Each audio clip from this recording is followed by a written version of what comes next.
हिमाचल प्रदेश में 2026 में सुक्खू सरकार का महत्वाकांक्षी कार्यक्रम सरकार गांव के द्वार प्रदेश के सभी जिलों और विधानसभा क्षेत्रों में आयोजित किया जाएगा। शिमला सचिवालय में पत्रकार वार्ता के दौरान तकनीकी शिक्षा एवं नगर नियोजन मंत्री राजेश धर्माणी ने बताया कि इस कार्यक्रम के तहत मंत्री, विधायक और पार्टी पदाधिकारी पंचायत स्तर पर जाकर जनता की समस्या सुनेंगे और मौके पर भी समाधान सुनिश्चित करेंगे। उन्होंने बताया कि विशेष राजस्व अभियान के तहत अक्टूबर 2023 से दिसंबर 2025 तक प्रदेश में 5 लाख से अधिक राजस्व मामलों का निपटारा किया गया है और 31 मार्च 2026 तक सभी लंबित राजस्व प्रविष्टियां दुरुस्त कर ली जाएंगी। धर्माणी ने यह भी कहा कि आर्थिक सुधारों के चलते मौजूदा सरकार को पिछली सरकार की तुलना में 3 साल में करीब 3,800 करोड़ रुपए अधिक राजस्व प्राप्त हुआ है। साथ ही सरकार का लक्ष्य 31 मार्च 2026 तक हिमाचल को ग्रीन एनर्जी स्टेट बनाना है। नई टाउनशिप को लेकर उन्होंने कहा कि बिना स्थानीय लोगों की सहमति कोई फैसला नहीं लिया जाएगा और सरकार पारदर्शिता के साथ काम करेगी। जो तीसरा पॉइंट है वो भी मैं आपके सामने लाना चाहता हूं।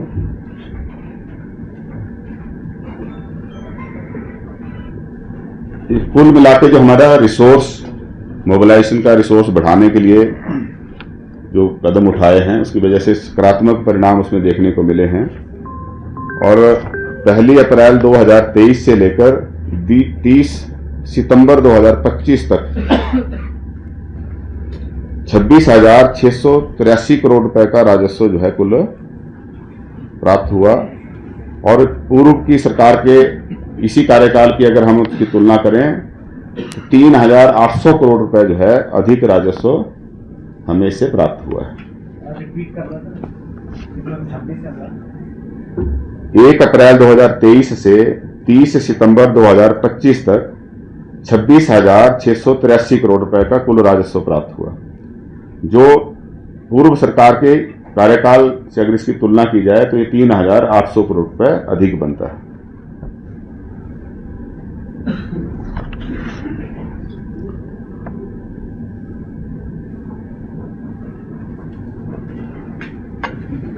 इसमें ऑप्शन कम टेंडर की प्रक्रिया जो अपनाई गई,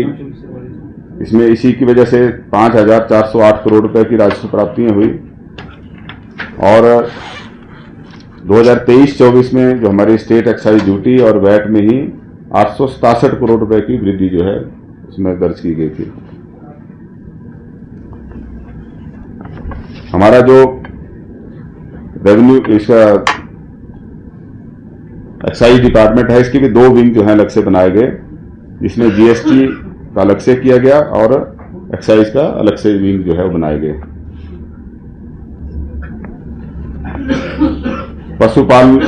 पशुपालकों को लाभ देने के उद्देश्य से जो है शराब की प्रति बोतल पर 10 रुपए का मिल्क सेस लगाया था, जिससे हमें अभी तक 287 करोड़ रुपए की राजस्व प्राप्ति हुई है। और वित्त वर्ष 2024-25 में देशी शराब पर 2 रुपए प्रति बोतल और अंग्रेजी तथा विदेश से आयात की गई शराब पर 5 रुपए प्रति बोतल पीके टैक्स लगाया था, प्राकृतिक खेती टैक्स, है ना, जिसे 25 करोड़ रुपए की राजस्व प्राप्ति हुई है।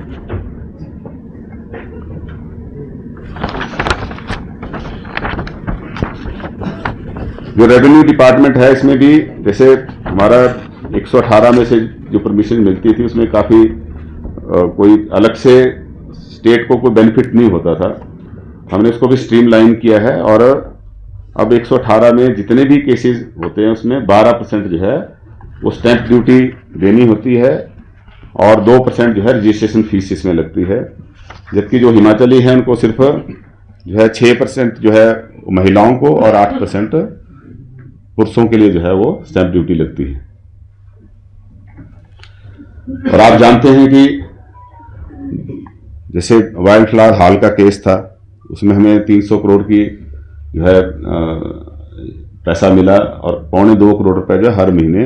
वही कंपनी जो है अब उन्होंने स्टेट को देना शुरू किया है और जीएसडब्ल्यू से हमें लगभग 250 करोड़ रुपए जो है अतिरिक्त जो है वो हर साल मिलेगा और इसके लिए लंबी लड़ाई जो है हमारी सरकार ने लड़ी है हाई कोर्ट से लेकर सुप्रीम कोर्ट तक। और ये माननीय मुख्यमंत्री जी की जो प्रदेश के प्रति प्रतिबद्धता है कि हम अपने संसाधनों को पूरी तरह से हिमाचल के हित में, जहां से भी लीकेज थी, जहां से भी हमारे जो अधिकार थे जिनके साथ पूरी तरह से हमें जितना राजस्व मिलना चाहिए था उतना नहीं मिल रहा था, तो उसके लिए हमने लंबी लड़ाई लड़ी और आज इसमें हमें सफलता मिलना शुरू हुई है। और बाकी भी जो पेंडिंग केसेज हैं उनको भी 10 तारीख को जो है वो प्री बजट कंसल्टेशन माननीय यूनियन फाइनेंस मिनिस्टर के साथ रखी गई है, जिसमें जितने हमारे पेंडिंग केसेज हैं, चाहे बीबीएमबी से एरियर लेने की बात है, चाहे सानन पावर प्रोजेक्ट की बात है, जो हमें नुकसान 15वें वित्त आयोग द्वारा जो रेवेन्यू डेफिसिट ग्रांट जो डिक्रीजिंग ऑर्डर में हमें दी गई, और जीएसटी कंपनसेशन हमारा बंद हो गया कि प्रायर टू जीएसटी रिजाइम जो है our VAT was increasing at the rate of about 14%, जो घटकर जो है अब 7-8% के बीच में रह गया है। माननीय मुख्यमंत्री जी ने निर्णय लिया था कि हम एक कार्यक्रम शुरू करेंगे जिसका नाम है सरकार गांव के द्वार, और इसमें हमारे पार्टी के जो वरिष्ठ नेता हैं, मंत्री हैं, और कुछ जहां पे जिन जिलों में मंत्री नहीं हैं वहां पे जो सीनियर मोस्ट विधायक हैं उनको भी ड्यूटी लगाई गई कि वो गांव की एक पंचायत में जाएंगे और वहां पे लोगों की समस्याएं सुनेंगे और उनका समाधान निकालेंगे। तो ये इसका शेड्यूल दोबारा से जारी हुआ है। माननीय मुख्यमंत्री जी ने 2 जनवरी को एक रेवेन्यू डिपार्टमेंट की मीटिंग ली थी। उस दिन निर्णय लिया था, उनके आदेश थे कि जनवरी 2026 में ही सभी जिलों में सभी विधानसभा क्षेत्रों के अंदर जाके कम से कम एक पंचायत में जो है वो हमारे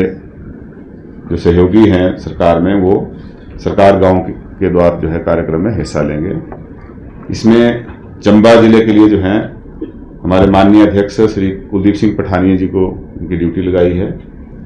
ऊना में हमारे माननीय उप मुख्यमंत्री श्री मुकेश अग्निहोत्री जी देखेंगे। कांगड़ा में प्रोफेसर चंद्र कुमार जी माननीय कृषि मंत्री हैं। सोनल में डॉक्टर कर्नल धनीराम शांडिल जी माननीय स्वास्थ्य मंत्री, और सिरमौर में श्री हर्षवर्धन चौहान जी माननीय उद्योग मंत्री, शिमला में श्री अनिरुद्ध सिंह जी माननीय पंचायती राज मंत्री, किन्नौर में श्री जगत सिंह नेगी जी माननीय राजस्व मंत्री, मंडी में श्री विक्रमादित्य सिंह जी माननीय लोक निर्माण मंत्री, हमीरपुर में श्री रोहित ठाकुर जी माननीय शिक्षा मंत्री, लाहौल एवं स्पीति में श्री यादविंदर गोमा जी माननीय आयुष मंत्री, बिलासपुर में मैं राजेश धर्मानी टीसीपी मंत्री, और कुल्लू में हमारे पार्टी के जो वरिष्ठ विधायक हैं श्री सुंदर सिंह ठाकुर जी, ये इन कार्यक्रमों की अध्यक्षता करेंगे। और दूसरा आपके ध्यान में लाना चाहते हैं कि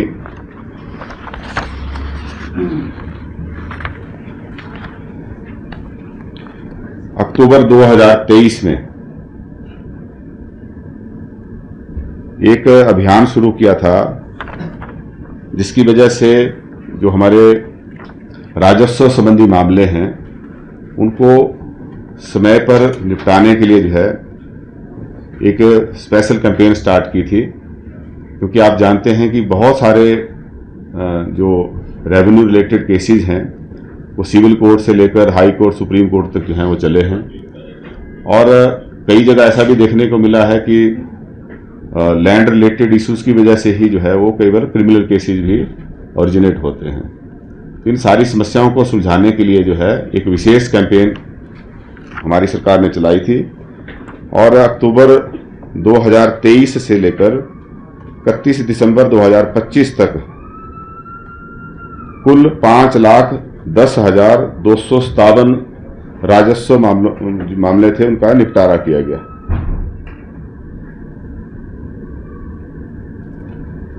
जिसमें म्यूटेशन के जो हैं 4,24,368 केसेज हैं, पार्टीशन के 25,918 केसेस, डिमार्केशन के 47,075 केसेस और करेक्शन ऑफ रेवेन्यू एंट्रीज इसके 12,896 केसेस, कुल मिला के 5,10,257 ऐसे केसेस का निपटारा जो है इस स्पेशल कैंपेन के जरिए किया गया।